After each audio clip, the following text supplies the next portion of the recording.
जेलमधून न्यायालयीन कोठडीत असलेला हा आरोपी महेश बिरप्पा बंडगर राहणार शिरडोन राज्य कर्नाटक हा मंगळवारी सबजेलमधून पळून गेल्याची घटना घडली आहे। या प्रकरणी त्याच्या विरुद्ध मंगळवेढा पोलिसात गुन्हा दाखल करण्यात आलाय। दरम्यान गार्डवर 3 पोलीस कर्मचारी असताना कर्तव्यात कसूर केलेल्या त्या कर्मचाऱ्यावर पोलीस अधीक्षक अतुल कुलकर्णी आता नेमकी काय कारवाई करणार याकडे नागरिकांचे लक्ष लागून आहे।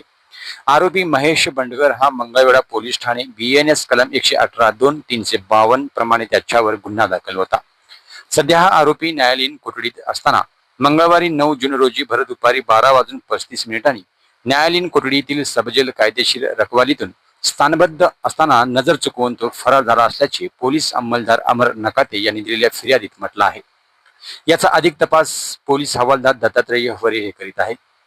दरम्यान सबजेलमधून भरदिवसा आरोपी गार्डवर 3 पोलीस कर्मचारी असताना काय पळून गेला, कसा पळून गेला याबाबत उलटसुलट चर्चा सुरू आहेत। आरोपी पळून जाताच पोलीस दलात मोठी खळबळ उडाली आहे।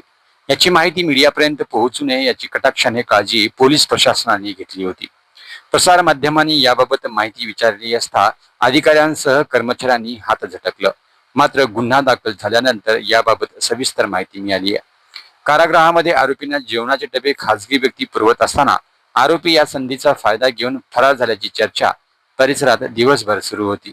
पोलीस अधिकारी अतुल कुलकर्णी हे गार्डवर असलेल्या 3 कर्मचाऱ्यांनी आपल्या कर्तव्यात कसूर केल्याने त्यांच्यावर आता नेमकी काय कारवाई करणार याकडे नागरिकांचे लक्ष लागून आहे।